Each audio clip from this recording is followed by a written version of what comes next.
What's up, guys? It's KB. Make sure you subscribe to the Underground Sports Philadelphia YouTube channel. Click the bell icon down below so you don't miss a single video from us. And thanks for tuning in to another video from Underground Sports Philadelphia. Now let's get into it. Philadelphia, baby, you're going to love it.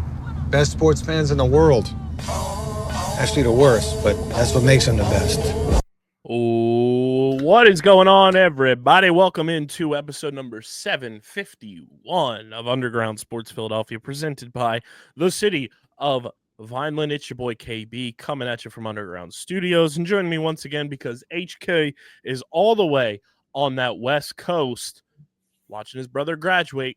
Congrats to baby Cremens. But joining me in the second chair, Intern Jacob, who spent the whole weekend with your boy. We're going to recap that weekend.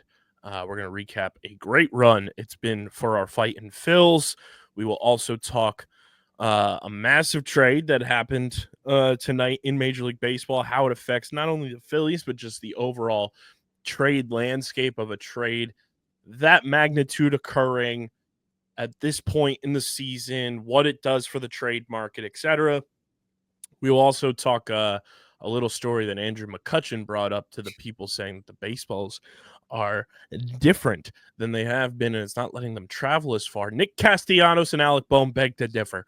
We'll also recap PLL Philly from a Waterdogs perspective. We'll do a full-blown recap this week on the Outside the Box podcast, which if you're not subscribed to already, you should be.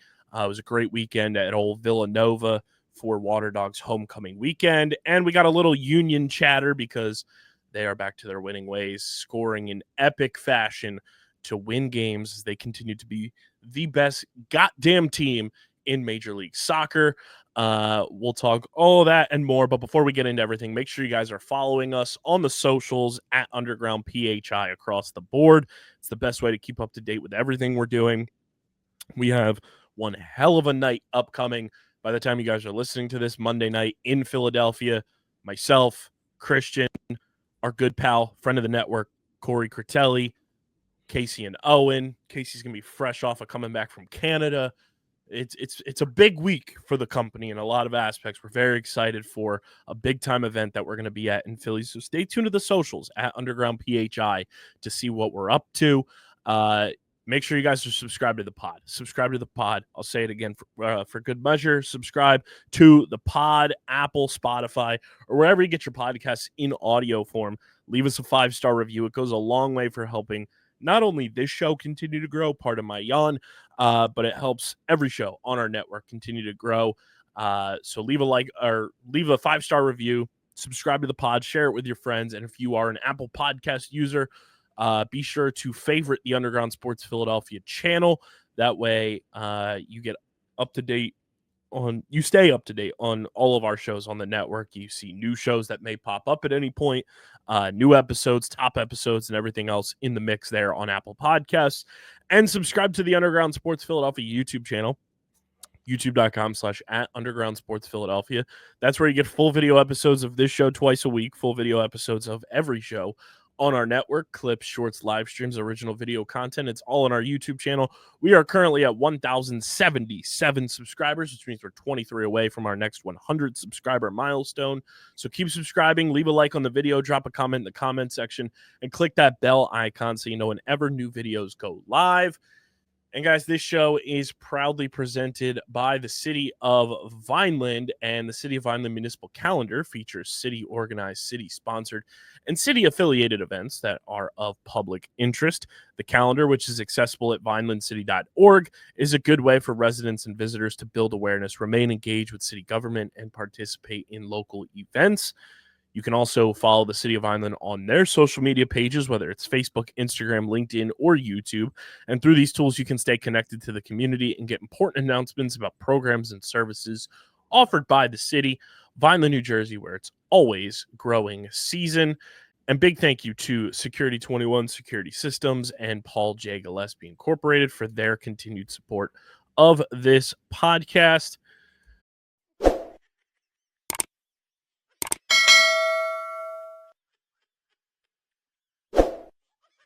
At the Vineland Municipal Utilities, we understand that when our business community thrives, we all win. As a not-for-profit utility, our reliability, lower cost of operations, and flexibility in meeting customer needs make doing business in Vineland beneficial to your bottom line. What's more, we are able to do so while maintaining our commitment to environmental stewardship. We look forward to helping you achieve your business goals now and for years to come. Vineland, New Jersey, where it's always growing season.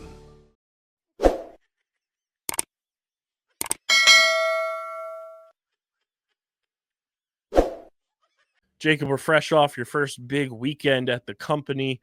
The Fightin' Phils are doing the damn thing. How we feeling on this lovely Sunday evening?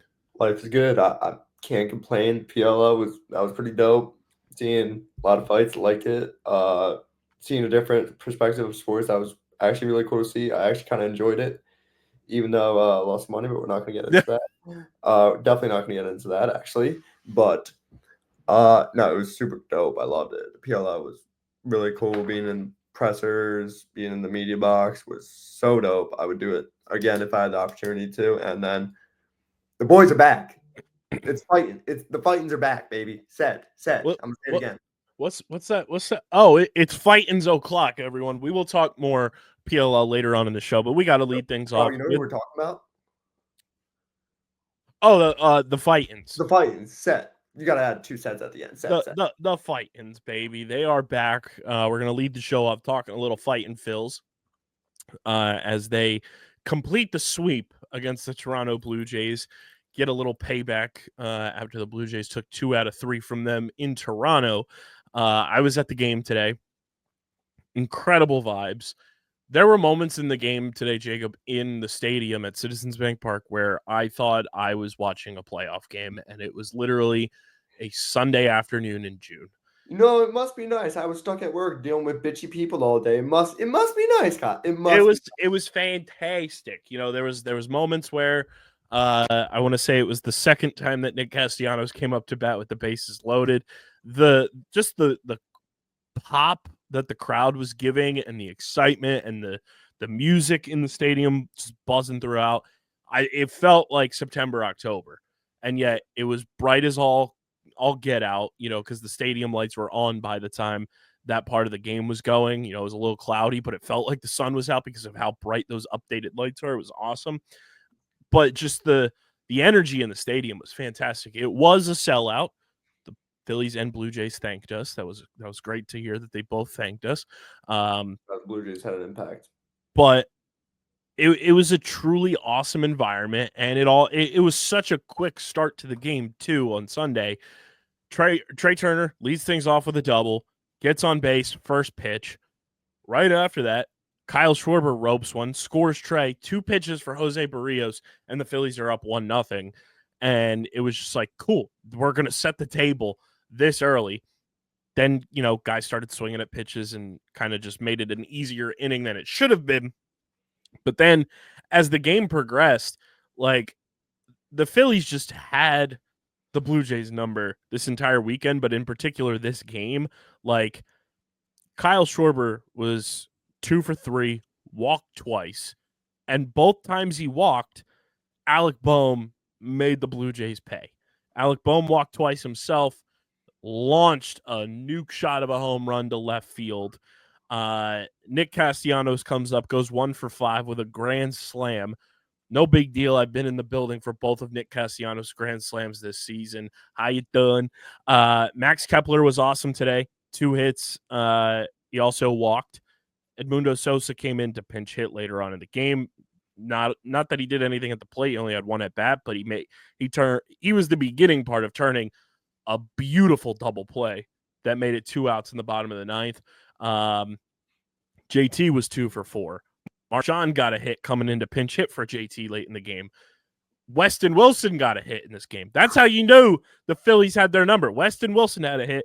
And then the thing that stood out to me, obviously Brandon Marsh goes 1 for 4 in this game as well. But the thing that stood out to me, outside of, you know, the home runs and Trey kind of setting the table at the top of the lineup, Schwarber doing his thing, Otto Kemp went 4 for 5.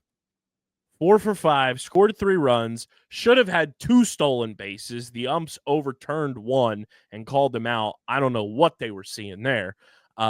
He also drove in 2. Otto Kemp, I don't want to say that, the reason the Phillies have kind of found themselves again in Bryce Harper's absence is all because of Otto Kemp, but he's certainly playing a valuable part in the Phillies being a lot more consistent than they were when they were just trotting out Edmundo Sosa as a starter, Weston Wilson as a starter. Like, when you let those guys play their role off the bench, be the depth guys, and you allow the starters to kind of play their normal positions, this team's very successful. And this is my first time ever seeing Otto Kemp play. I was just thoroughly impressed by his plate approach, his willingness to just like see ball, hit ball, for lack of a better term. And then his aggressiveness on the base pass for a guy that's not known for his speed. That dude was taking like hefty leads on the bases, was ready to jump at any moment. And I mean, at the end of the day, when you get a guy going 4 for 5, hitting 8th, pretty good for the bottom of the lineup, especially when you go Otto Kemp, Brandon Marsh, and then you flip the lineup over to Trey Turner and you kind of have the top of the lineup going again. Otto Kemp's really making a name for himself, and I genuinely would love to see him stay on this roster when Bryce comes back. I know Weston Wilson has been here, plays the outfield, whatever it may be. Just the consistency factor and the bat speed that I've seen from Otto Kemp from home and today in person, he's earning his way to staying on this roster past Bryce Harper returning, which sounds like it's going to be relatively soon. He's traveling with the team to Miami this week, which is a good sign. They said the full range of motion in his wrist is like almost there. I just don't want them to rush Bryce back. Like, Phillies are playing relatively well right now. If Bryce needs a little extra time, so be it. Like, I don't think you need Bryce Harper in the lineup to take 3 out of 4 minimum against the Marlins, let alone sweep a bad Marlins team. So, like, let Bryce travel, do workouts with the team, see team doctors that are there, whatever it may be. But, like, if Otto Kemp's going to produce like this while Bryce is out, that's a huge bonus for this team. And we haven't even talked about the 6-inning, 4-hit, 1 earned run, 9 strikeout performance from the best pitcher in baseball, Zach Wheeler. Second best, Ranger Suarez. From a longevity, I love Ranger. I love Ranger. Zach Wheeler is, I say this lightly. I don't mean to slander it. Zach Wheeler is the best pitcher I have seen since Roy Halladay. Yeah, I know. I'm just saying that because I love Ranger Suarez, but no, Wheeler, he should win Cy Young this year. Wheeler was awesome. Yeah, he's amazing. He's the best, and he's a TikTok star. He does it all. What can the guy not do? He's a superstar.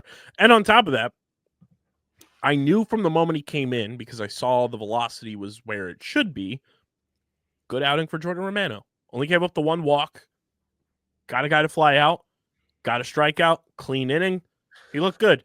And I knew it was going to be a solid outing for him, because when he came in, genuinely, so far this season, you can tell when Romano's going to be on or when he's going to struggle.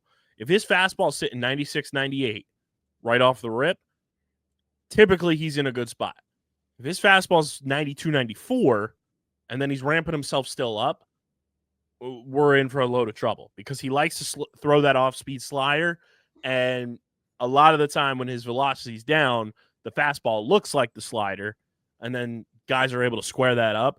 But when he's hitting a couple miles per hour higher in that 96, 98 range, which he was sitting consistently like 96, 97 on a couple pitches today, he looked good. And that's what you want from Jordan Romano. He came in the 8th inning.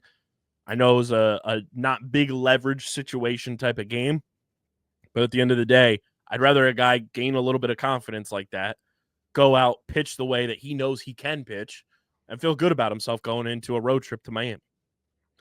Yeah, if not, you saw what happened to Jose Ruiz. You saw what happened to Carlos Hernandez. Buddy, you're next. You're next if you don't lock in. That's all I gotta say. You're next if you don't lock in. So get your shit together. I want to see if they've updated his ERA. Yeah, I mean, he dropped his ERA like 0.3 points, which says a lot about where his ERA is, but also like clean inning, you're going to knock that down. Plus, I also look at his fielding independent pitching stat, which is like 3 full runs lower than his ERA, which is more of a telltale of like where a pitcher is, more so than their ERA. But I mean, good outing for him. And that's what I want to see from the bullpen right now, too. Like, this is a thin bullpen. You're without Jose Alvarado, obviously.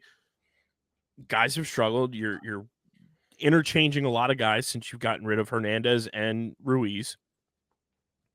You want to see the guys who are here pitch a little more consistently, pitch a little cleaner. And that's what Romano did. I know he's been a roller coaster ride, to say the least, this year. But when the guy pitches well, I'm going to acknowledge it every single time because that's what a good fan should do. Like, yes, we're going to acknowledge when a dude is struggling. We do it all the time. But I also think we as Phillies fans need to rally around the guys when they do well. You know, I'm not saying go full-blown standing ovation like we did for Trey Turner, but when a dude does well, it's okay to acknowledge, like, oh, hey, he had a pretty good outing. Like, he hasn't had the greatest overall season so far, but guess what? It's a baby step in the right direction, and I'll take that for what it's worth in a game when you're trying to pull off a sweep. The only starter today that did not record a hit was Bryson Stott.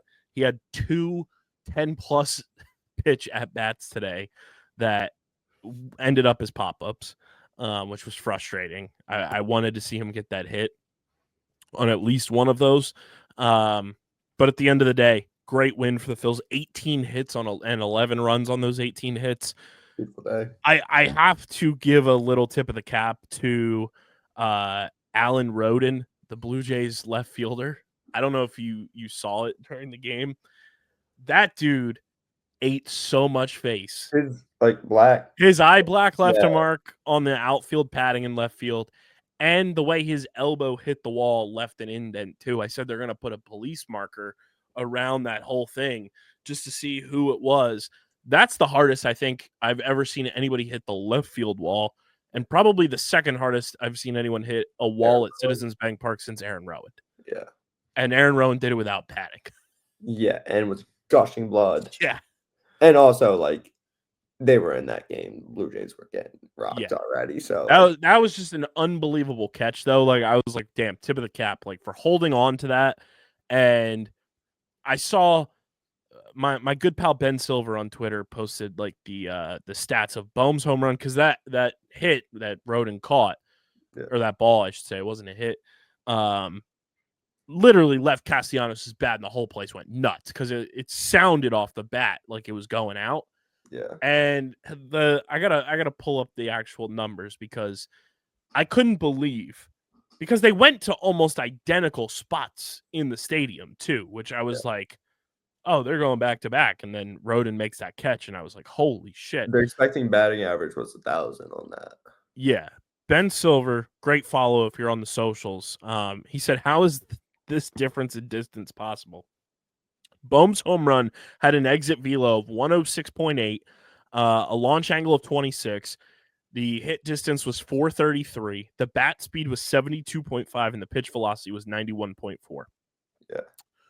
Castellanos, exit velocity, 107.7, so a higher exit velo. Yeah.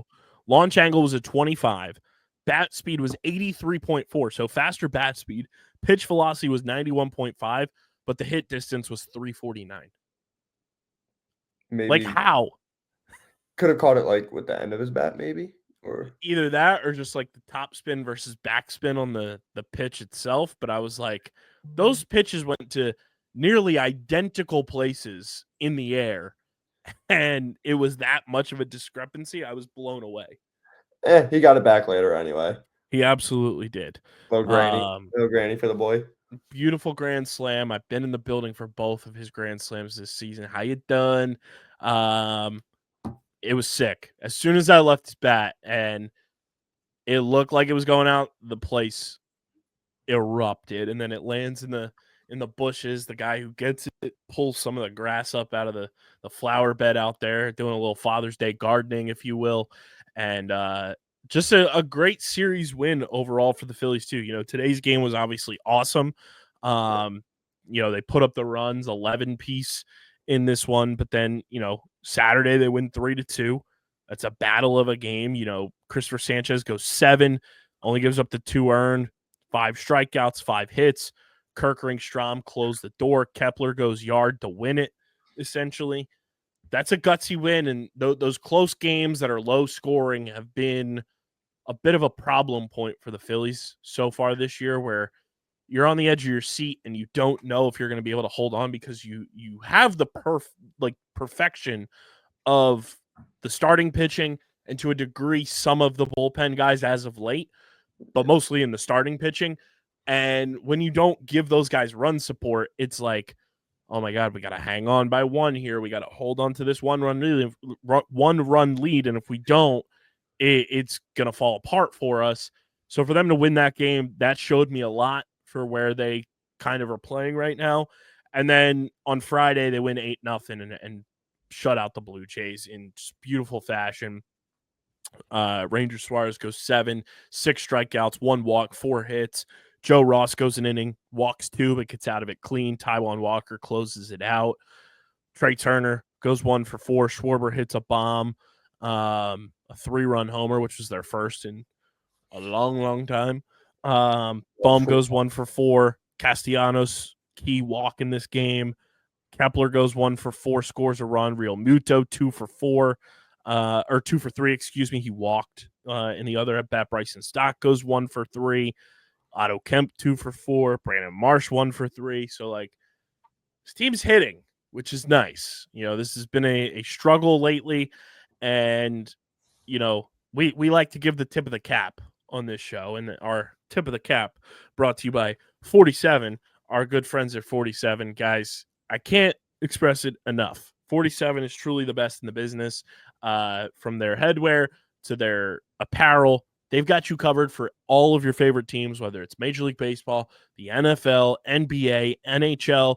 I say this all the time during these ad reads, I'm not a NASCAR fan. I don't sit down and watch NASCAR, but from an aesthetic and just apparel-wise, swag, their NASCAR gear is unbelievable. Plus, they've got stuff for your favorite soccer teams, minor league baseball, and they're dropping new capsules. What feels like every single week. They just dropped the 47 Gimme collection, which is a beautiful golf hat collection for MLB, NCAA, NFL, and NHL. They've got stuff for the NBA Finals, the Spring Cleanup collection, the Ranchero Hitch hat is one of my favorites. Plus, you guys know whenever I'm at Citizens Bank Park, I'm going out to the 47 Alley store literally every single time I'm out there. So use our link in the description, shop with our friends at 47, and get free shipping on all orders when you join the 47 family. Again, get free shipping on who doesn't love free. If it's free, it's for me. Get free shipping on all orders when you join the 47 family. When you use our link in the description to shop with our friends at 47. And we thank 47 for being a proud partner of the podcast. The best part about this right now is the Phillies are hitting, and it seems like Brad Miller is back in the clubhouse. Bamboo Brad, how could you not love him? Welcome back, Brad Miller. We missed you.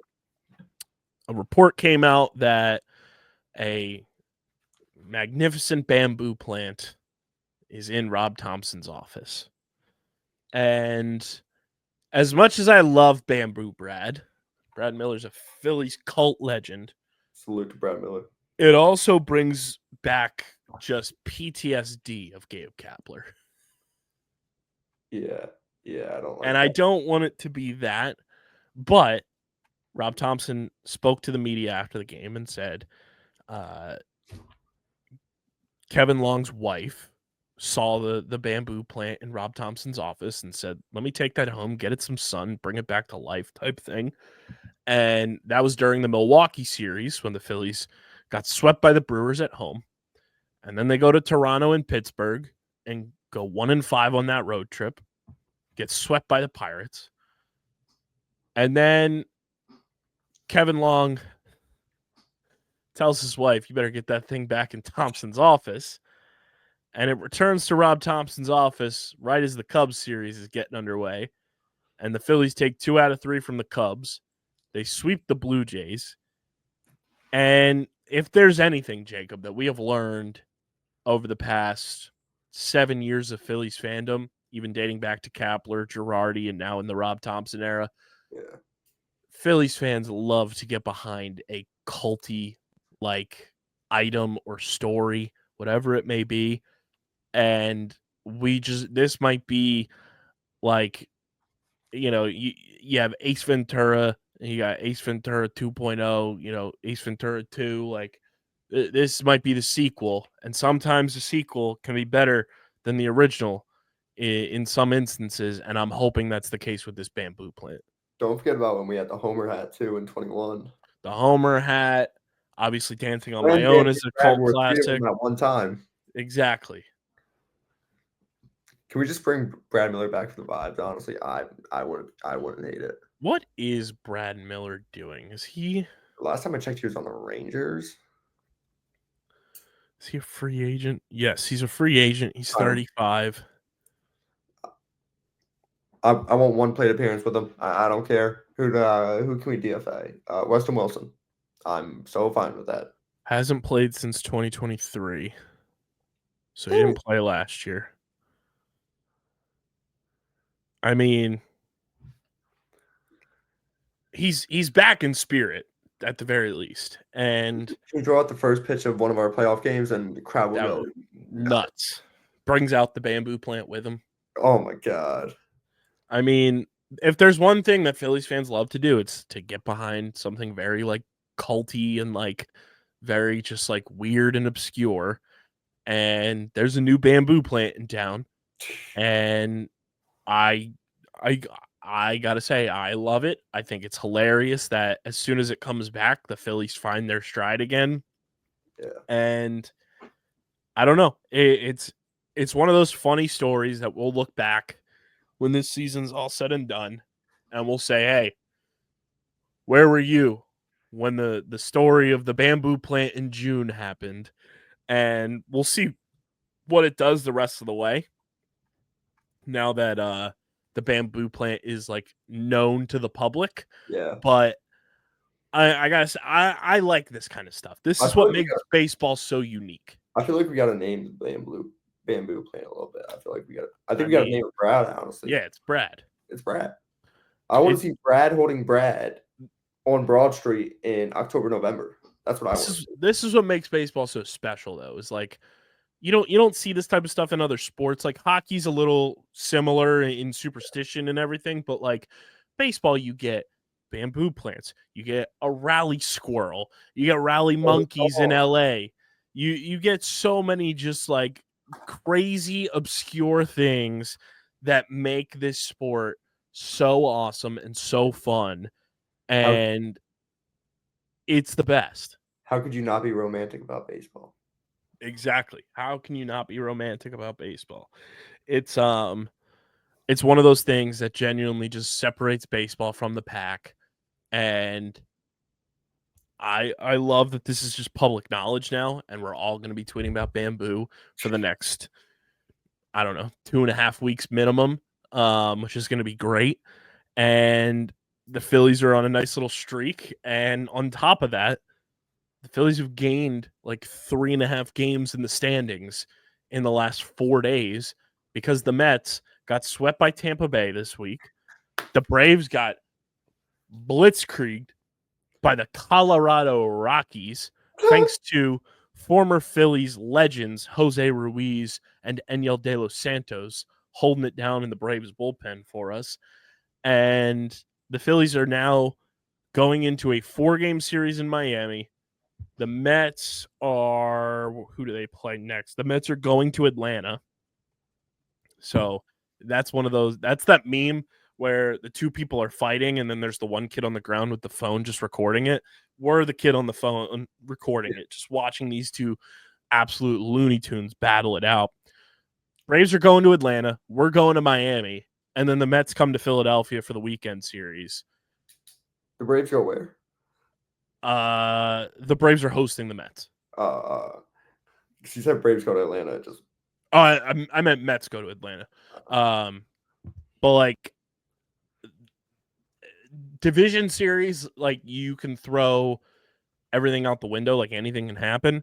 Yeah. And I mean, it would be objectively hilarious if the Mets end up losing a 3-game series because they're off on Monday. They travel to Atlanta on Monday, and then they have a 3-game series in Atlanta.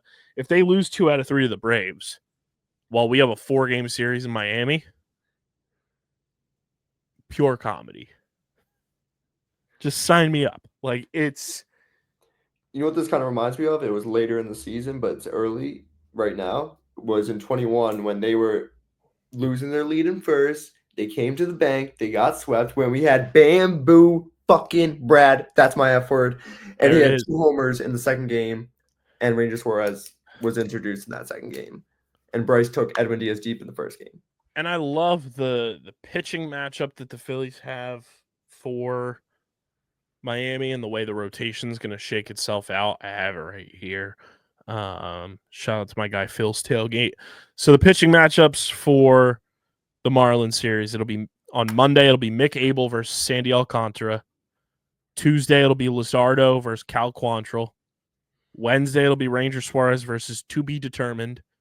And Thursday, Christopher Sanchez versus Edward Cabrera, which means going into the Mets series, you'll have Zach Wheeler on Friday to kick things off.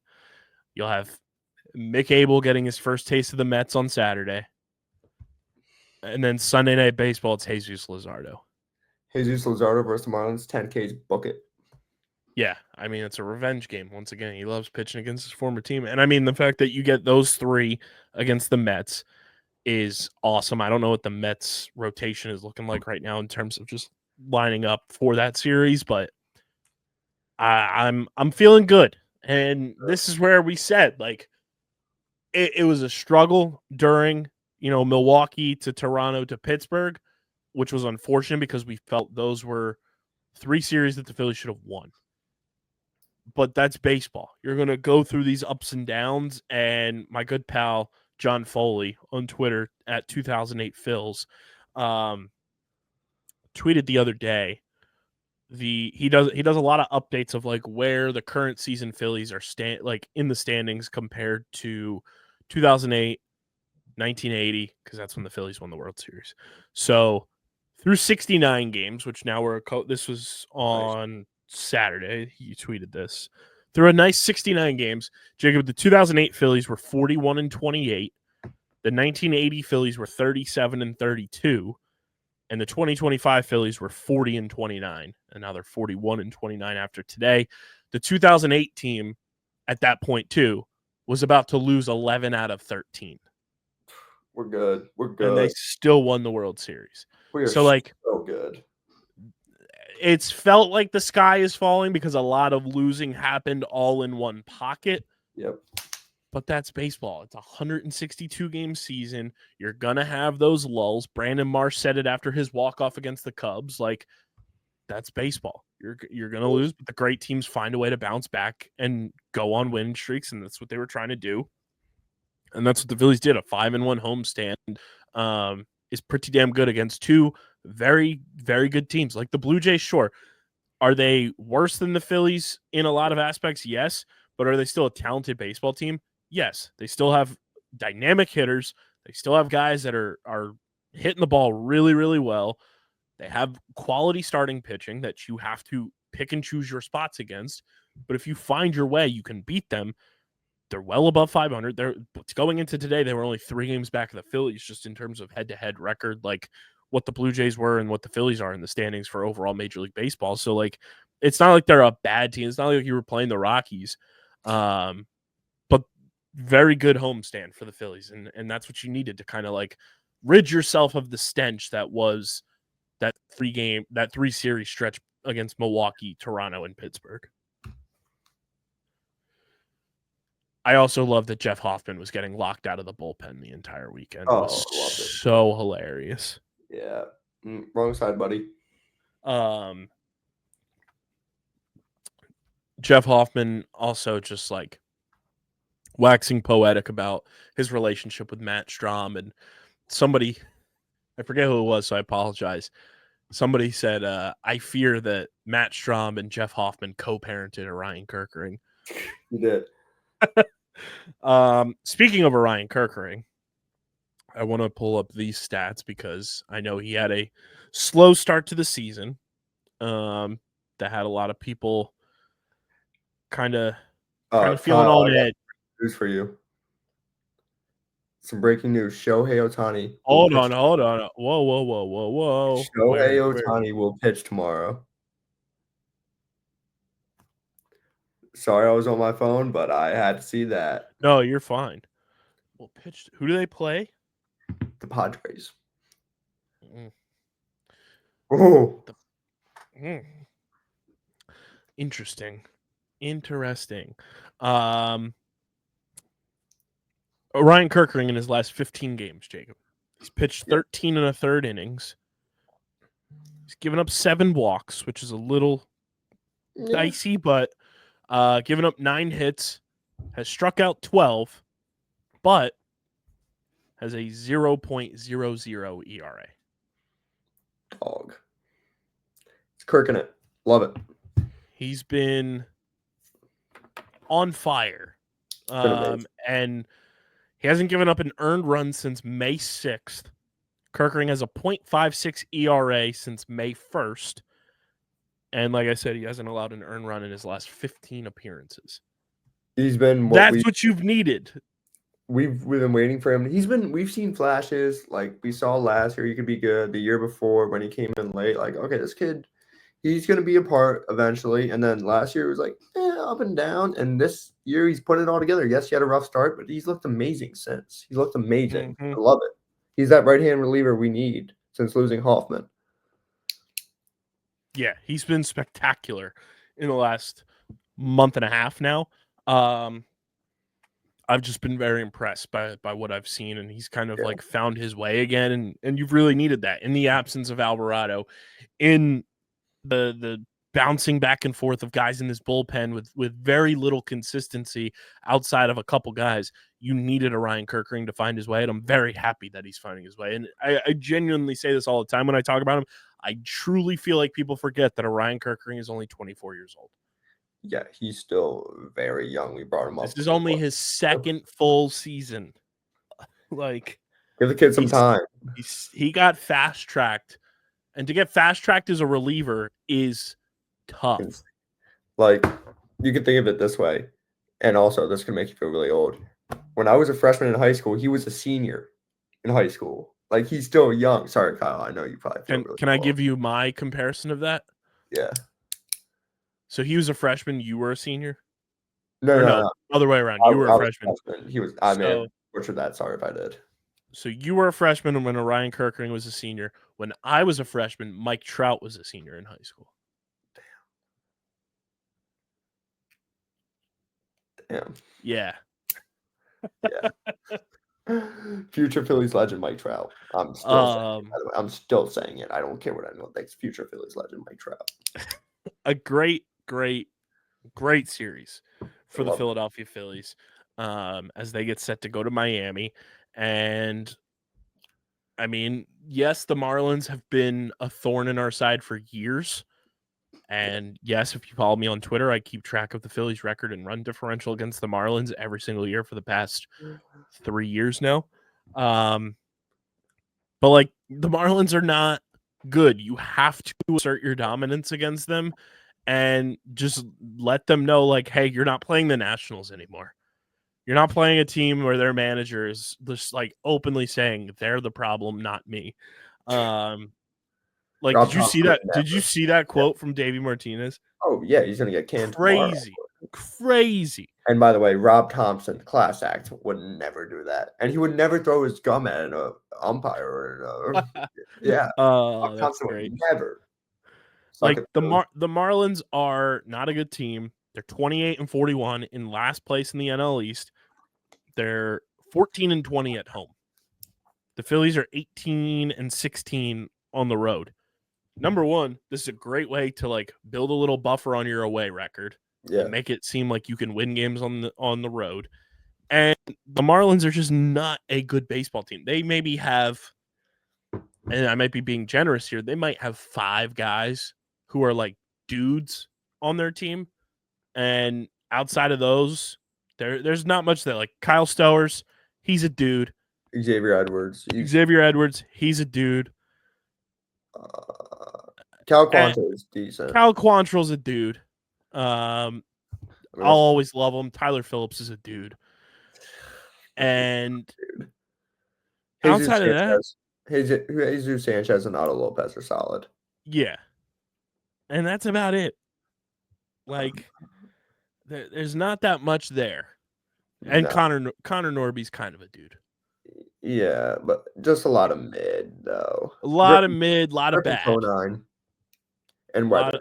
Ryan Weathers is a dude. I will admit that. So it's like there's nobody really there popping off the page that was like superstar. Yeah. Go out and dominate this team. Like, for the love of all that is holy, go out and dominate this team because they're not good. They're super beatable. The only thing that like you have to overcome is playing in a stadium where it's going to be very quiet. Yeah.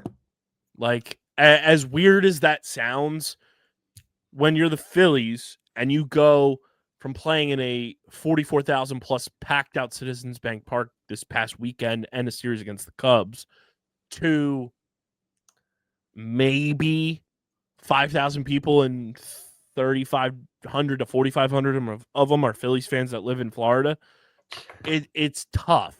You know, that's a tough thing to like get adjusted to. Of you're used to this crowd noise. You're used to being cheered for. You're used to having, even in opposing cities, like the Phillies go to Wrigley, like it's still a loud stadium because Cubs are good. Cubs fans are there. Phillies fans are there. Like we travel well, obviously, but going to places like Miami, going to places like Colorado, like it's tough to just like lock in with like how quiet of a decibel it's going to be in such a large stadium too, especially in Miami.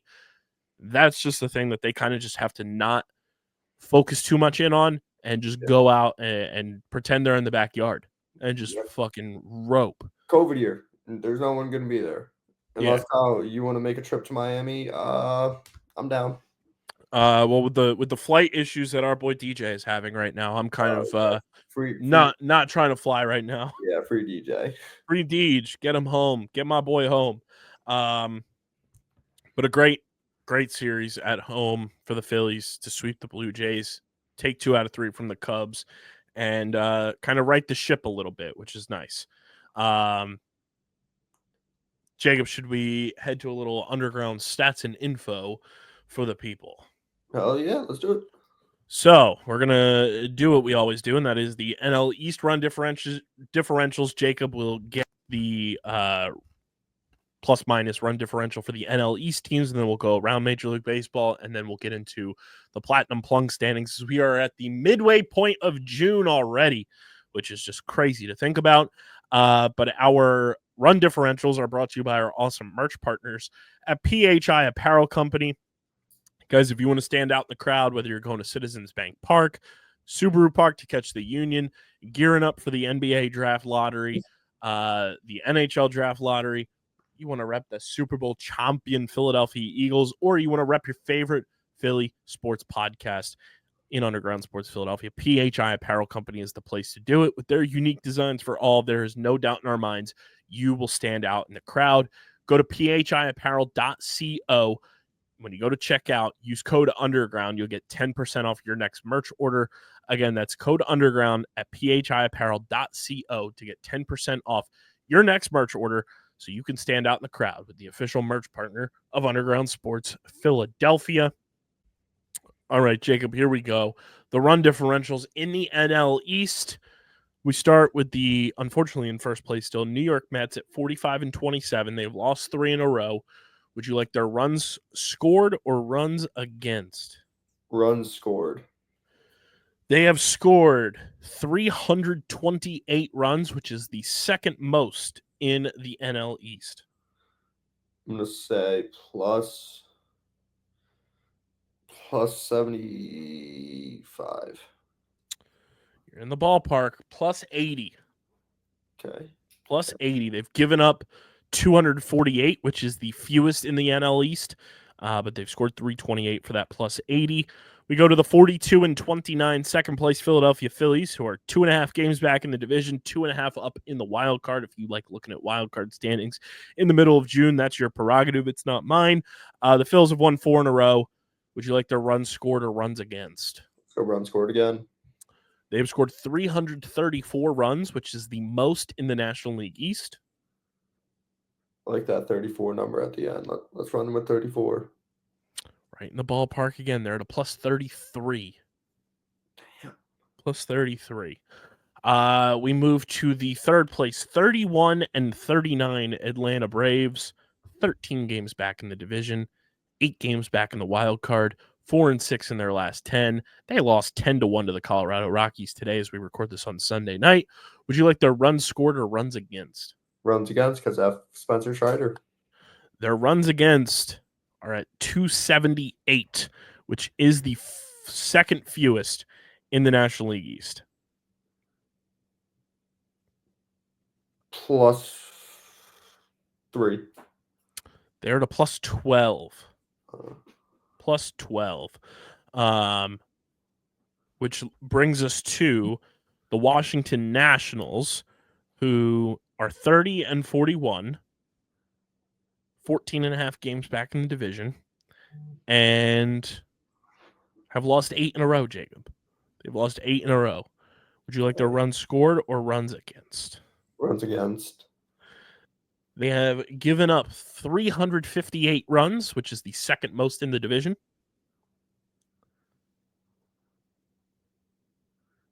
I'm going to say minus 58. Still in the ballpark. You're right in that zone. Minus 63. You know, I'm just getting these like meatballs down the middle, hooking them. Fouling them off. Foul off. Yeah. Like, think it could be a nuke. It's foul ball. So, you know, we're going to get there. We're going to get there. Minus 63. They've scored 295 runs, which is the third fewest in the division, but they gave up 358. And then we go to the 28 and 41 Miami Marlins, 5 and 5 in their last 10, have won 3 in a row. Would you like their runs scored or runs against? Runs against. They have given up 370 runs, which is the most in the division. Minus 94. Right in the ballpark again. You are always hovering in that 10-run range. Minus 88. Minus 88. They have scored 282, which is the fewest in the division, but given up 370, the most in the division for that minus 88 number. So that's your NL East. We'll go around the rest of the National League. The Cubs are at a plus 105, which is the most in the National League and the most in Major League Baseball. The Brewers are at a plus 21. The Reds are at a plus 41. The Cardinals are sitting at a plus 18. And the Pirates are at a minus 54.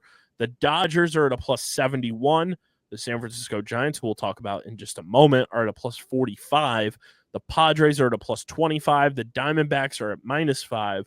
And Jacob, we come up on the 14 and 57 Colorado Rockies. Yet they hung 10 runs on the Braves. We love it. 10 of them things. We love it for them as a team. We hate it for our run differential, just flabbergastedness. Would you like their runs scored or runs against? Runs scored. They've scored 239 runs on the year. Minus 209. Minus 203. Minus 203. They've given up 442 runs on the year in 71 games, which is about 6.23 runs per game. You multiply that by 162. They're still on pace for the 1,000 runs surrendered club at 1,008.5 on the year.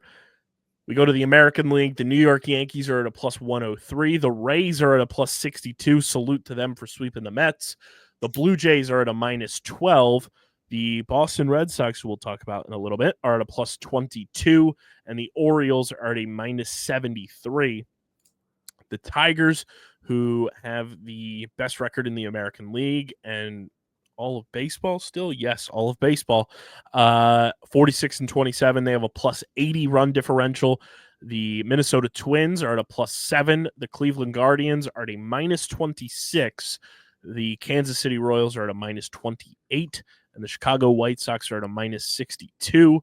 Then we go to the silliest division in all of baseball, the AL West. The Houston Astros, who the Phillies will see relatively soon, are 41 and 30. They have a plus 39 run differential. The Mariners are 2 games over 500 but have a minus 2 run differential. The Rangers are at 500 but have a plus 27 run differential. The Angels are at a minus 62. And the Oakland A's, yes, the Oakland A's, are at a minus 113. They've surrendered 425 runs on the year, them and the Rockies being the only teams in the 400 club thus far this season. And those are your run differentials in the NL East and Major League Baseball, brought to you by PHI Apparel Company. Now we head on over to everybody's favorite award in Major League Baseball. It's the Platinum Plunk Award, where we keep track of the players in both the National and American League, your Philadelphia Phillies, and the overall Major League Baseball team in the hit by pitch category. Because if you can take a pitch for your team, that means you're gritty, you're gutsy, and you're a big team guy.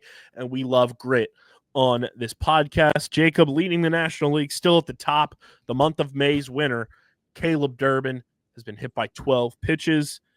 And in the American League, also hit by 12, still leading the way all by his lonesome, Ty France, who led the American League as a co-leader with Randy Arozarena in May, now still all by himself at 12. We go to the Philadelphia Phillies leaders, as some shifts have happened there, but Trey Turner and Kyle Schwarber still tied at the top with 4. Bryce Harper, Alec Boehm, Max Kepler, and Nick Castellanos have all been hit by 3. JT Realmuto has been hit by 2.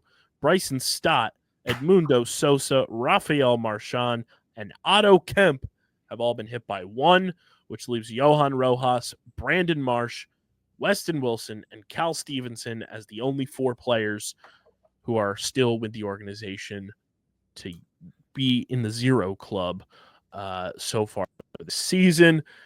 I'm gonna ask you, which of those 4 gets hit by a pitch first? I say Marsh because he's been playing more often, so the odds are there. Like Cal Stevenson's not going to get hit. Weston Wilson won't get hit. And then who was the other one? Rojas.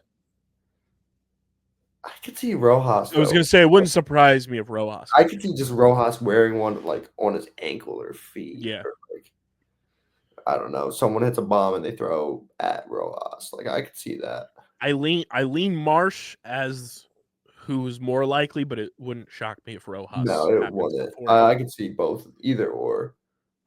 So that's your Philadelphia Phillies leaders. And then we go to the Major League Baseball team rankings. Leading the way, the New York Mets, who have been hit by 47 pitches so far this season. The Minnesota Twins, right behind them at 43. The St. Louis Cardinals in third with 36. The Mariners and Nationals tied with 35. The Red Sox with 34. The Angels with 33. The Diamondbacks and Yankees with 31. What is this, the year 2001? The Baltimore Orioles and the Milwaukee Brewers tied at 30. The Tigers and Astros are at 29. The Pirates at 28. The Guardians at 27, which is league average. Right under league average is your Philadelphia Phillies with 26. The Rangers at 25, the Dodgers at 24, the Rockies, Royals, Giants, Rays, Blue Jays, all at 23. The Braves and Reds at 22. Then the Cubs and Padres are at 17. The Athletics and Marlins are at 16.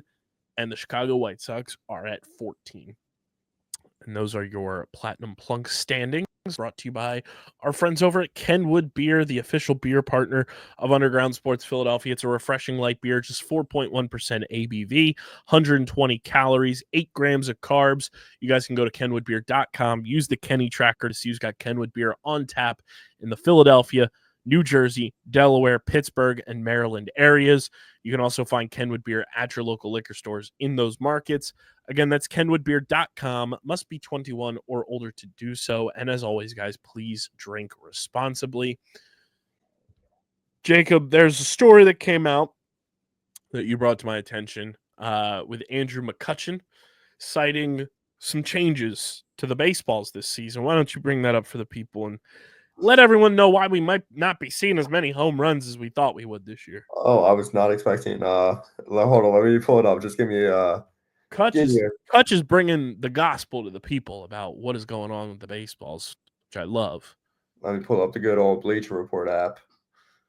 Pirates Andrew McCutcheon says MLB rep told him baseball used in 2025 are different. He tweeted out, "I was told by a rep for MLB that the balls are indeed different this year. That started higher seams, which produces more drag on baseballs, causing baseballs to not travel as far as they should. When asked why, I was told every baseball is hand sewn, so no ball is the same." So it's kind of crazy. Yep. Shout out Manfred.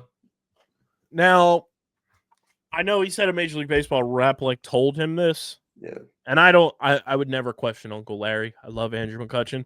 It's just weird that this wouldn't be something that made waves earlier in the year. Yeah.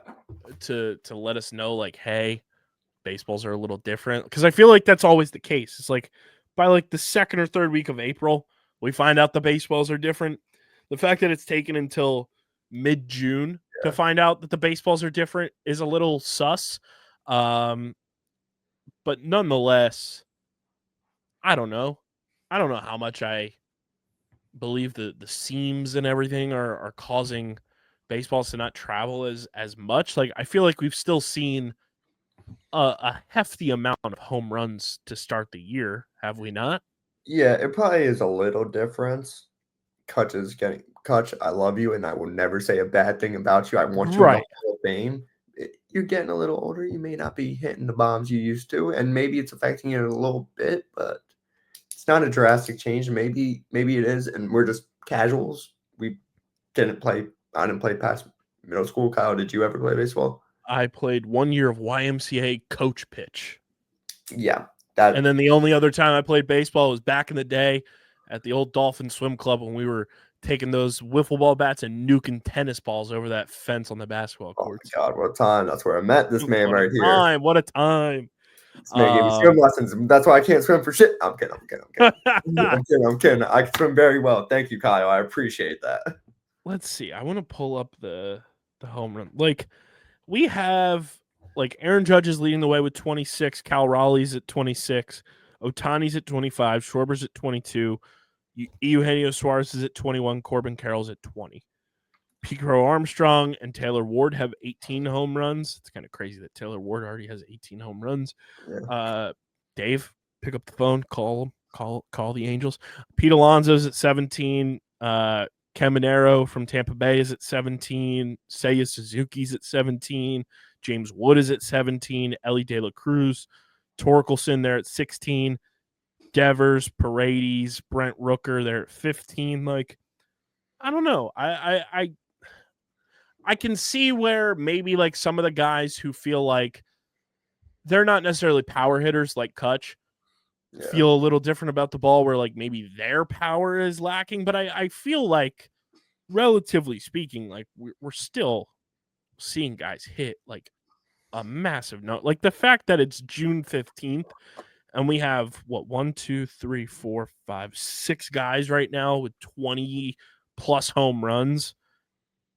I don't know. Could there be more? Sure. But I feel like we're still relatively hitting home runs at a decent pace. I could be wrong. I don't know. Yeah. I mean, it's interesting. And it's just interesting timing that this comes out. That maybe that's why the Castellanos homer didn't get out. Yeah. And then he had redemption. He had a little redemption. Yeah. But we were bringing up earlier how his was hit compared to Bohm. Maybe. Hear me out. Yeah. It is interesting. That single ball was just different. It is interesting. And it's something that now will live rent-free in my head the rest of the years, thinking about these baseballs and whether or not that's affecting the Phillies hitting home runs. But I don't know. I don't know what to make of it coming out at this point in the year that it's because I feel like Kutch is also not your typical guy to speak up on something of this category. Like Kutch will speak up on behalf of the players, will speak up on behalf of like certain things. I don't know. It's just a weird, like, I don't know. It feels like a weird topic for him to be the one. Like, if home runs were down and like the power from these balls was affecting guys, I feel like other like power hitters, like that are more traditional power hitters, would also be saying something. Yeah, I mean, but Kutch is kind of isn't afraid to say what he wants and speak his mind, and I feel like he's respected from everyone. So he was thinking, might as well say it. He's only got a few years left, so Yeah. It's a fascinating thing. If you have ideas or takes on that, leave us a voicemail at speakpipe.com/underground sports Philadelphia. Would love to hear what the people have to say about this this different ball situation in Major League Baseball that Andrew McCutchen has brought to the forefront. Again, that's speakpipe.com/underground sports Philadelphia. And the scoop on these baseballs is brought to you by our awesome pals at Rita's in Sewell. We love Rita's, guys. Rita's is the best. It's the best go-to sweet treat of the summer. Cool down all summer long with our friends at Rita's in Sewell, 288 Egg Harbor Road in Sewell, New Jersey. Get your Italian ice. The custard is to die for. The gelati is my go-to. We love the concrete, the blendinis, that chocolate covered strawberry cream ice. It lives rent free in my head, just like the way these baseballs are going to live rent free in my head, Jacob. That flavor of cream ice lives rent free in my head like no other. I say before I go back to college, we got to run it back. Oh, we got it. Like, I think it's mandatory. We have to. We love Rita's in Sewell. So visit 288 Egg Harbor Road in Sewell, New Jersey, or go to ritas.ice.com. Check out all the flavors and nutritional facts for your favorite treats on their website. And we thank Rita's in Sewell for being a proud partner of Underground Sports Philadelphia and delivering the scoop on the latest in Major League Baseball. Jacob. You experienced your first PLL weekend. It's in the books. You saw our Waterdogs do the damn thing in game one. You saw Friday night fights between the California Redwoods and Utah Archers. You saw a miraculous comeback from the Maryland Whipsnakes against the New York Atlas. And then you saw even more grit and fight on Saturday night lacrosse between our Waterdogs and the Denver Outlaws. Before we even get into just the Waterdogs and them going 1-1 in their homecoming, still being the top team in the Eastern Conference, still being one of the best teams in the league, just your overall takeaways of a new sport for you to take in person, the way that the PLL puts on their product, and just the overall experience of being credentialed media for a sport for the first time. Credential media was sick. Like, I saw so much behind the scenes stuff I would never see. And I'm like, okay, this is kind of sick. I'm watching this dude getting interviewed, like, and I'm behind the scenes. That's really tough. It was really cool being there. A lot of low jits running around. Definitely a kid asked me for one of my crab fries. I told him hell no, and like maybe some other choice words. Just kidding. I did not say that. I did say hell no, though. Got the balls on the kid. Balls. Kid's got some balls. Yeah, definitely. Not touch my crab fries. But that was super dope. Just seeing the fan zone, everyone running through. It was like, it would remind me of the Phillies Red October when they had the festival going around. Like, everyone running around, having a good time, music playing, just high spirits, good vibes. Yeah, I mean, I love when the sun, and like, I'm covering lacrosse year round with the NLL and the PLL. I love when the PLL season is like here because it's truly like an all weekend festival, the way that the PLL puts their product on for everyone. And when you're there, it's a totally different vibe than watching it. And watching it on TV is phenomenal. Don't get me wrong. It's a great television watch. Like, there's certain sports, and you would agree with me, I'm sure, that are much better in person than they are on TV. Not that they're bad on TV, but when you're there, it elevates what you're taking in as a product. And I feel like the PLL is that way. And like this was my first PLL weekend of the year, which is a rarity that it takes this long for me to get to a PLL weekend. So I just felt like I was back in my element, which was great. And I mean, the Waterdogs doing the damn thing on Friday against the Cannons. That game was awesome. Those two teams hate each other, and just the way the Waterdogs genuinely outplayed them. And like you're brand new to the sport, and as you're watching it, I'm sure you're picking up on like, oh, one team is playing far superior to the other. Oh yeah, sure. You could clearly tell the Waterdogs were like they had their shit going, and then Yeah, the Cannons didn't. they were bumping and grinding, and they played I Meek mean, after the win. That's so fire. That's some of my best. They played Meek before and after. It's the I love best. that. That's fire. Meek's one of my favorite artists of all time. So he's the GOAT. We love the Philly connection there for the Waterdogs. Love it. And I mean, you became a fan of Michael Sowers almost instantly. Yeah, he reminded me like just playing with that swag and like I'm that MF.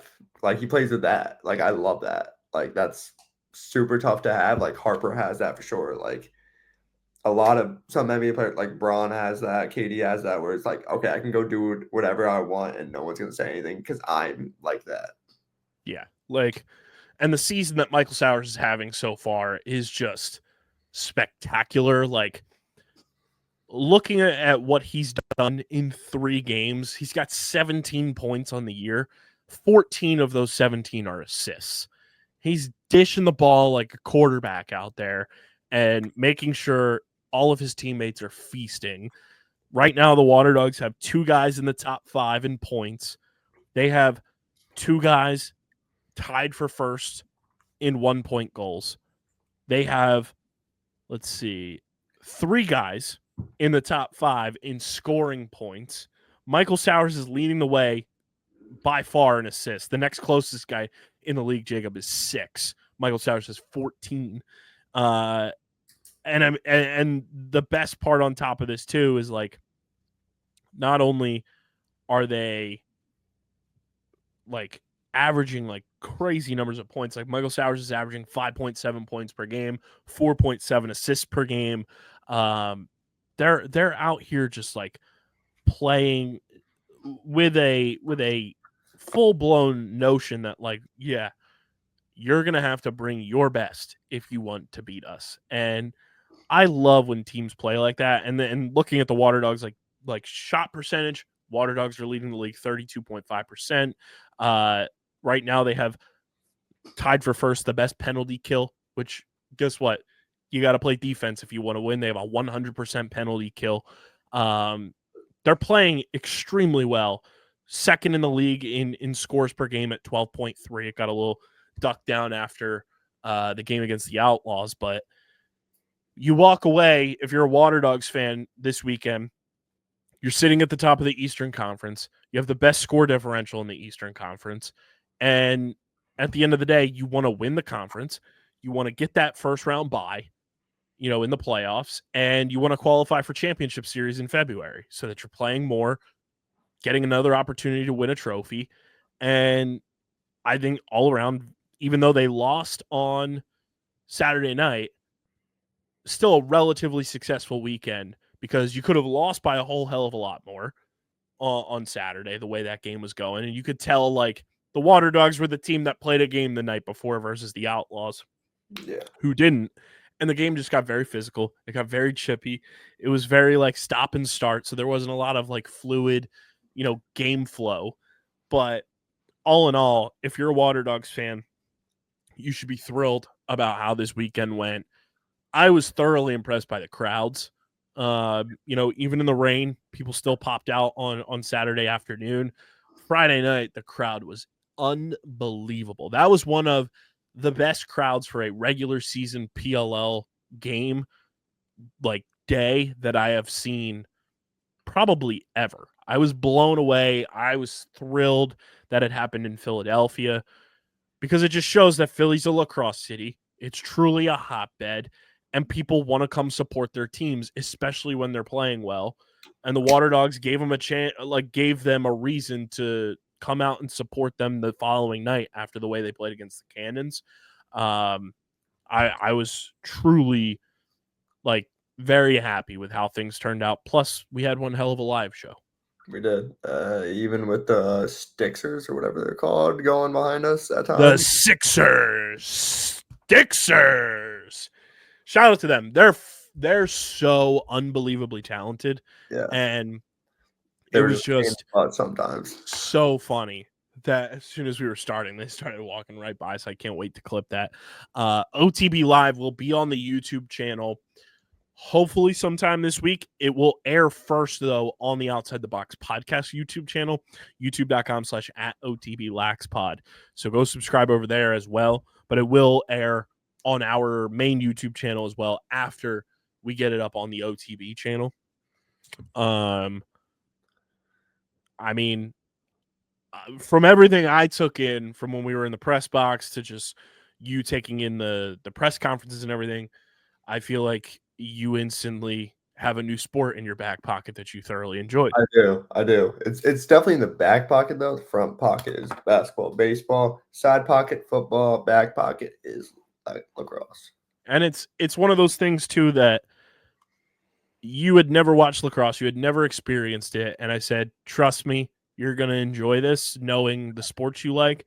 And I feel like you got that. You got the true PLL experience that hooked you right off the bat. And I think that's the cool thing that the PLL does is just the on-site experience when you're there in person. It hooks you almost immediately. And I'm sure if the PLL is on ABC, it's on ESPN, and you're, clicking through the channels one of these days and it's on, you're gonna be like, oh shit, I know exactly what this is. I'm gonna sit down and lock in and watch the PLL. Which, speaking of the lacrosse community, it's very funny. We were talking about this pre-show. I figured some guys would stay in Philly, especially if they're from the area. After the weekend, I'm at the Phillies game today with my dad for Father's Day, and I look down in my section, and I'm like, that guy looks super familiar at the end of our section. And I'm like, I'm 80% sure that's Pat Resch from the Carolina Chaos. And if you don't know, which I find it hard to believe for people listening to the pod, not necessarily you, Jacob, but like people who are from the Philly area, Pat Resch, Philly guy, has played for the Wings, plays for the Carolina Chaos in the PLL. His dad, Tony Resch, is a Philly lacrosse legend, like lacrosse Hall of Famer, is the assistant coach for the Utah Archers, who you saw on Friday night. Used to coach the Philadelphia Wings, the indoor lacrosse team in Philly. Legend in the game. I look down and I'm like, I'm telling my dad, I'm like, I'm 80% sure that's Pat Resch with his wife and their baby. And then I see Pat like move a little bit, and I see his koozie is like from his college that's on his drink. And I was like, I'm 100% sure that's Pat Resch right there. It was Pat Resch in my row at the same Phillies game. That's fire. So then I tweeted after the game. I didn't want to bother Pat while he was there, but it was very funny, like to just see him from afar. But I tweeted after the game. I said, the Phillies are undefeated when at P Resch 34 and I are at the same gate, are in the same row at Citizens Bank Park. And then I come home and someone sends me a video. There was a foul ball that got caught with like a spectacular catch by somebody up in like the Hall of Fame club area. And I look, and it's Matt Campbell from the Boston Cannons and Chet Comizio from the New York Atlas, who went to Villanova together. And Matt Campbell's the one that makes the catch. And I'm like, okay, there's 3 PLL players and one of the PLL media people here at this game. We're representing the PLL extremely well on Philly weekend. It was just like, what are the odds that not only myself and Pat Resch are in the same row, but then on top of that, 2 other guys are together in the Hall of Fame club area, and we're all at the same game. I was like, I couldn't do this again if I tried. No. It's like every Phillies game I go to, there's somebody from an athlete point of view that's also at the game. And it's just crazy how that has worked its way out this season. But shout out to the boy Matt Campbell. One hell of a catch that he made getting that foul ball. PLL Philly, though, in the books. We're going to recap the whole thing on this week's episode of OTB, which will be a doozy of a time, especially after DJ's flight issues, which is going to be One hell of a story. I can't wait to clip that. But an awesome weekend. Awesome weekend. Shout out to the Waterdogs. Shout out to Bill Tierney. Just an absolute legend, and just some phenomenal press conference quotes from Billy T. What do you take away from this weekend? An airplane as fast as I can. Bill Tierney's the best. I love that guy.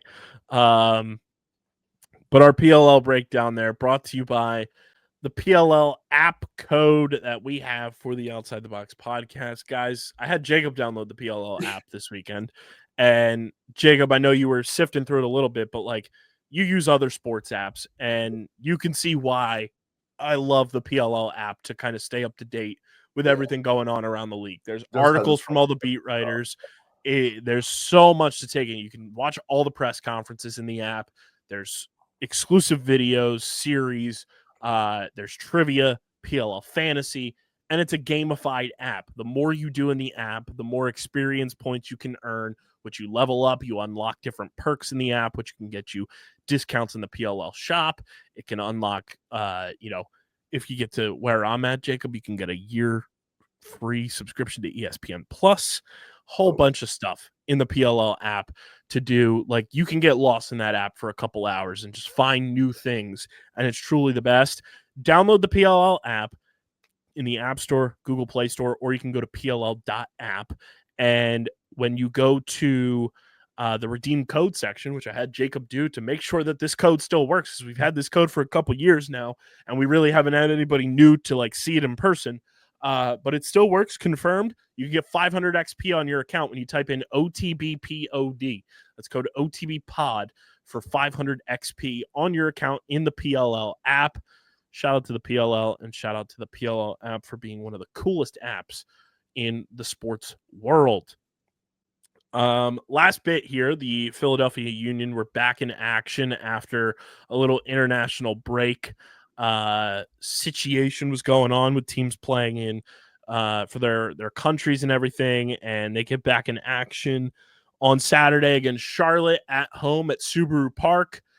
Come away with a 2-1 victory over Charlotte in full-fledged extra time. 97 minutes, 58 seconds. Marcus Anderson comes through for the Union as they get back in action for the first time in a couple weeks because of the international break. They win 2-1. I mean, the Phillies are in first place. They're going to be in first place. They're the best team in baseball. The Mets don't exist in my world. Nope. The Waterdogs are in first place in the East, and the Philadelphia Union are in first place in the East, and they have the best record and points total in Major League Soccer. The fact that, and Harrison and I talk about this all the time too, the Union may not be your favorite team. They may not be in your overall peripherals as a 4-for-4 Philly sports fan for people listening or watching the show. But if you are a Philly sports fan, I highly encourage you to just give this team a chance, because even if you're not a soccer fan, they have so many likable guys on this team, and they're playing a brand of soccer that is just truly entertaining to watch. Not every team plays an entertaining brand of soccer to watch. A lot of times in MLS, you're watching teams and they're going out there and just 90 minutes of cardio. The Union plays such a fun, free-flowing style right now under Bradley Carnell that I'm just blown away, because this team in 2022, they were in the MLS Cup. They were a couple bounces away from winning the MLS Cup and probably should have won it. And then last year, they registered 37 points all season, the entire year. And right now, as we sit here, Jacob, on June 15th, the Philadelphia Union, through 18 matches played, are 11 wins, 4 draws, 3 losses, a plus 15 goal differential, and have 37 points in the 2025 season. Love to hear it. The difference a year makes is so crazy.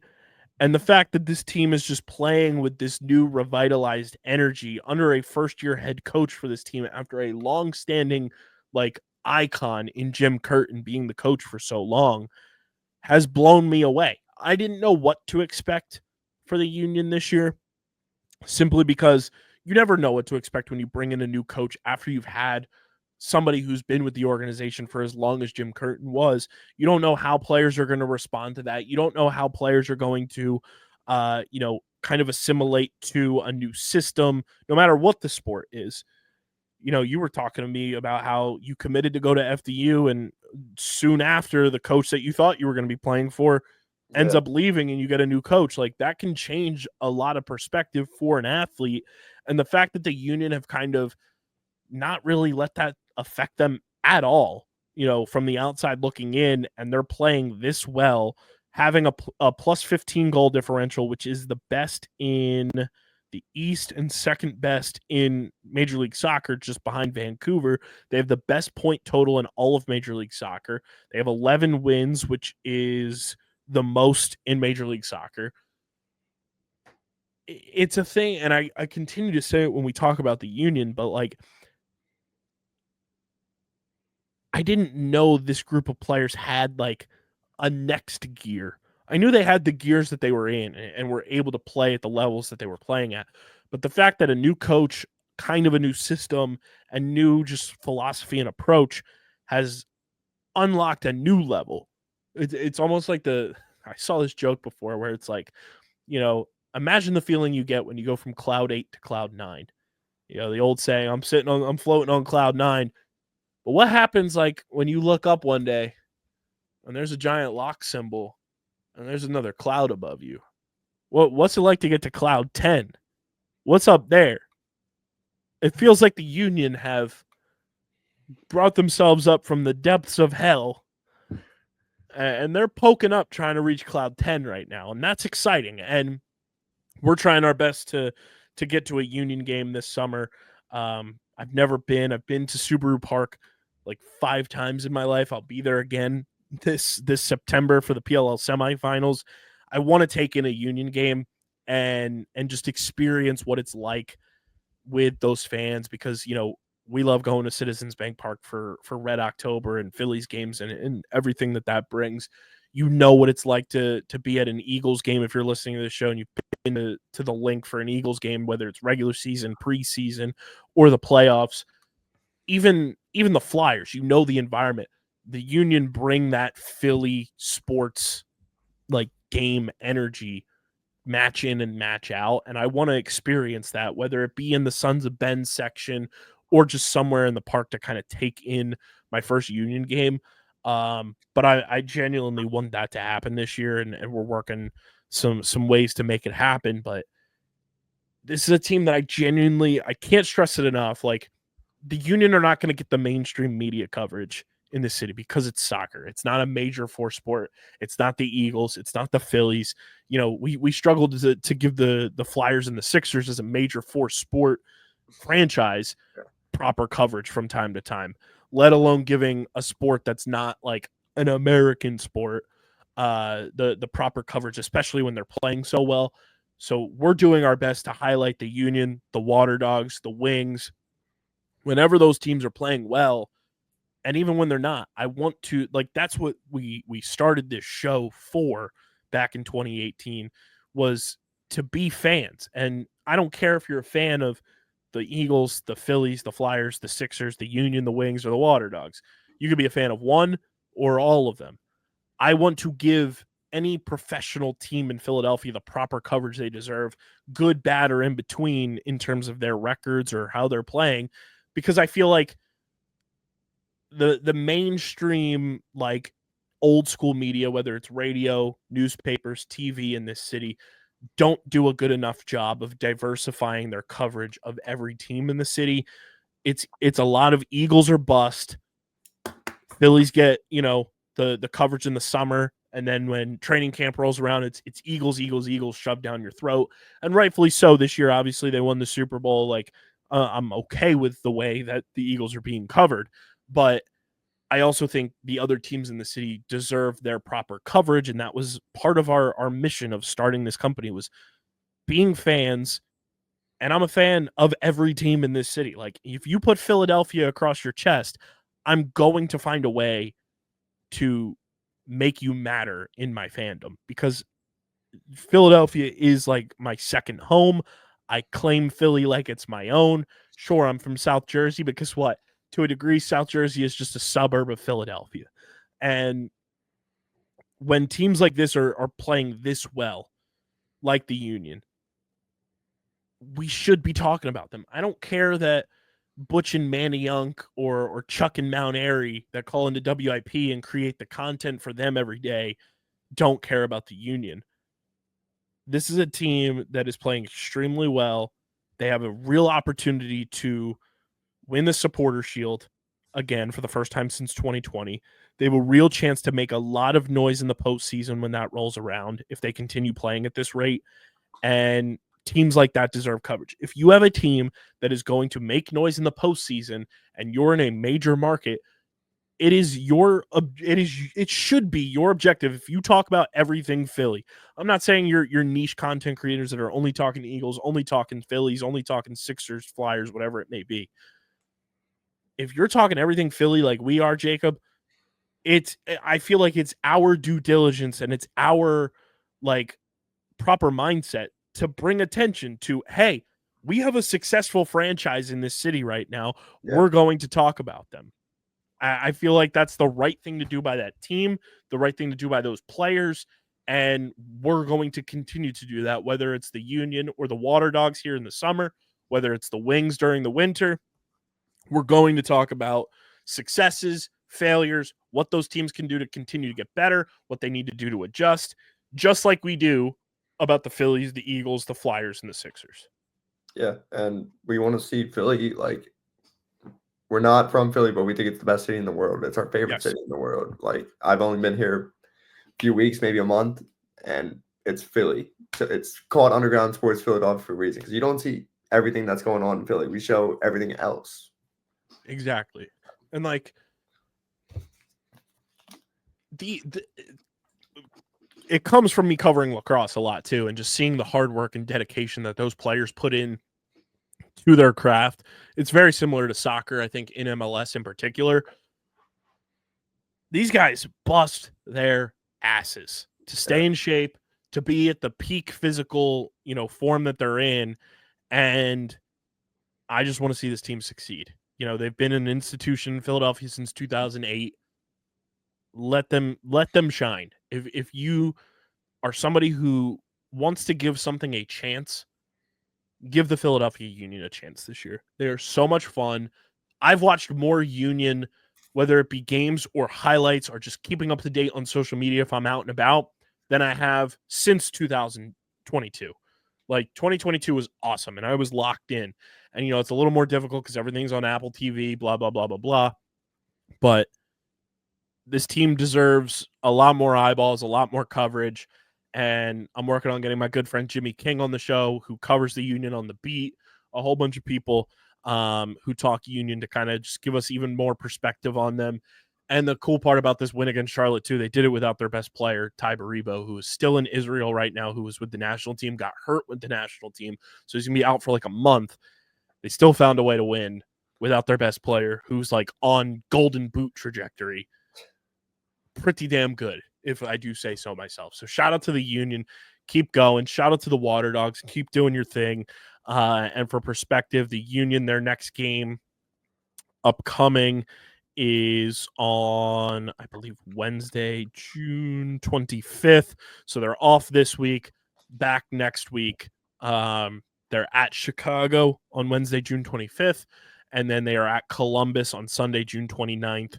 And then at Nashville, July 5th, before they come back home for the U.S. Open Cup quarterfinal on July 9th. And then July 12th, they're at home against the New York Red Bulls, July 12th. What day of the week is that? Saturday? Circle that date, Jacob. We might have to make a pod trip. Me, you, Harrison, go out to the Sub in Chester, PA, and take in Philly, New York for a little footy action. New York. Facts. Plus, dude, I don't know if you've seen, I'm going to send you a picture of them. The Union have a jersey this year. It's not 2022 level, because that jersey, I need to find a way to get my hands on one of those jerseys. But it's damn close. It's damn close to just like being a perfect jersey that I've ever seen in my life. This thing, I need to get it because I don't want to miss out like I did on 2022, and that being the perfect jersey that was. And I will find a way to get that jersey, but I just sent you a photo of this year's.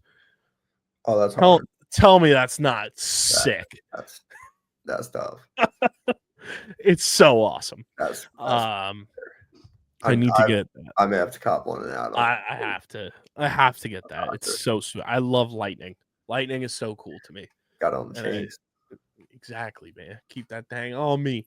But yeah, shout out to the Union, shout out to the Waterdogs. And the Waterdogs, their next game is this coming weekend in Baltimore against the New York Atlas, 4 p.m. on Saturday on ESPN. ESPN Main they're on. They're also on ESPN Plus, but they're on regular ESPN 4 p.m. on Saturday, June 21st against the New York Atlas. Big time Eastern Conference matchup for the Philadelphia Waterdogs. Your boy will be there at Homewood Field in Baltimore. It's one of my favorite locations for the PLL weekend. So if you're going to be in Baltimore, come say what's up because I'm very excited to get back to Johns Hopkins University and Homewood Field. Essentially, Jacob, Homewood Field is like it's a college field for Johns Hopkins, but it's the equivalent, I would say, for lacrosse to old Yankee Stadium, Fenway, Wrigley. Like you walk in there and you just feel the history and you feel like the presence of like greatness in there. It's such an awesome place. I can't wait to be there for night games on Saturday and then Sunday, 12 and 2:30 for the other matchups there. But the Dogs are on ESPN, man. They're getting the prime time treatment, which they should because they're playing extremely well. And looking forward to another Waterdogs weekend upcoming. That's all we got for you guys. But our Union Talk brought to you by our friends over at Bino. We love Bino here at Underground Sports Philadelphia. It's the next big tabletop gaming experience, whether it's for your tailgates, your man caves, your parties, your she sheds, whatever it may be. You break out the Bino board. It's going to get the people talking. It's paper football meets foosball for the next big tabletop game flicking experience. You guys can use our link in the description to shop with our friends at Bino. And when you fill up your cart, get all your boards, whether it's your officially licensed Philadelphia Union board. They just dropped their Summer Citrus Edition, which is green turf, orange bands going all the way around. Looks like the Orange Bowl going on. They got the Bino Classic, the grass turf. They've got officially licensed Premier League boards, MLS boards, you name it. It's on their website. It's absolutely amazing stuff. Shop with Bino. Check out everything they have on their website. Use our link to shop. And when you go to checkout, use code BinoBennett62. That's code BinoBennett62, and you'll get 10% off your entire order from our friends at Bino. Again, that's code BinoBennett62 when you use our link in the description to shop with our friends at Bino. And we thank Bino for being a proud partner of the podcast. Great episode, everyone. We love the vibes we're bringing going into a new week. Be sure to stay tuned to the socials. We got a big time day coming up on Monday. Myself, Casey, Owen, Christian, Corey, going to be in Philly. For what? You'll see if you follow us on the socials. It's going to be an exciting time. Looking forward to it all Monday night long. Might have to have Jacob texting me updates about the Phils because we're going to have a lot going on. Okay, how you doing?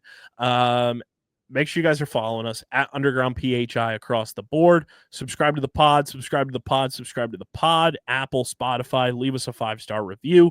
Subscribe to the Underground Sports Philadelphia YouTube channel, youtube.com/@Underground Sports Philadelphia. That's where you get full video episodes of this show twice a week, full video episodes of every show on our network, clips, shorts, live streams, original video content. It is all on our YouTube channel. We're 23 subscribers away from our next big subscriber milestone.